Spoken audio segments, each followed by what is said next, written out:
नमस्कार, आप देख रहे हैं जौनपुर टुडे और मैं हूं शुभम अगरी। साथियों, जैसा आप सभी को पता है कि उत्तर प्रदेश में आने वाले कुछ दिनों में विधानसभा का उपचुनाव होने वाला है।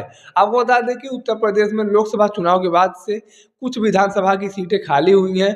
उस विधानसभा के जो विधायक थे वह सांसद का चुनाव लड़कर अब सांसद बन चुके हैं। तो ऐसे में अब उन खाली सीटों पर विधानसभा का उपचुनाव होगा और विधायक फिर से चुने जाएंगे। और इन्हीं सीटों में एक सीट सबसे अहम सीट जो मानी जा रही है वो है अयोध्या का मिल्कीपुर। जी हाँ, अयोध्या का मिल्कीपुर से सपा सांसद अवधेश प्रसाद जी विधायक थे और वह अब सांसद बन चुके हैं। तो ऐसे में वह सीट भी खाली हो चुकी है और समाजवादी पार्टी कहीं न कहीं लोकसभा चुनाव में अच्छे परफॉर्मेंस की वजह से कहीं न कहीं उत्साहित है।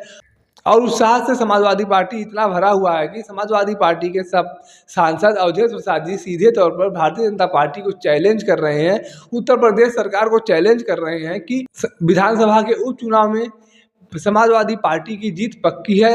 और हम 2027 का विधानसभा चुनाव भी जीतने वाले हैं। 2027 में समाजवादी पार्टी की सरकार फिर से बनने वाली है। ऐसे में आपको बता दें कि सपा सांसद अवधेश प्रसाद जी पहले मिल्कीपुर विधानसभा से विधायक थे और मिल्कीपुर विधानसभा जो है वह अवधेश प्रसाद जी का गढ़ माना जाता है।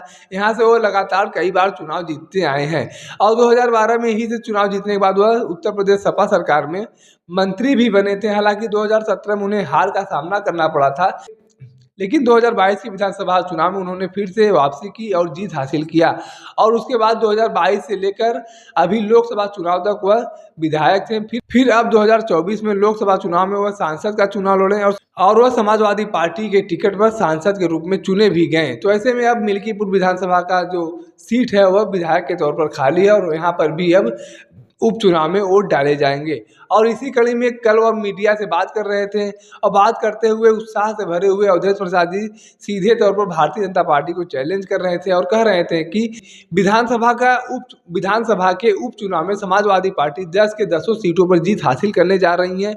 इन सभी सीटों पर समाजवादी पार्टी की जीत पक्की है और 2027 के चुनाव में भी हम जीत हासिल करेंगे। भारतीय जनता पार्टी 40-50 सीटों पर सिमट जाएगी और 2027 में समाजवादी पार्टी का सरकार बनेगा।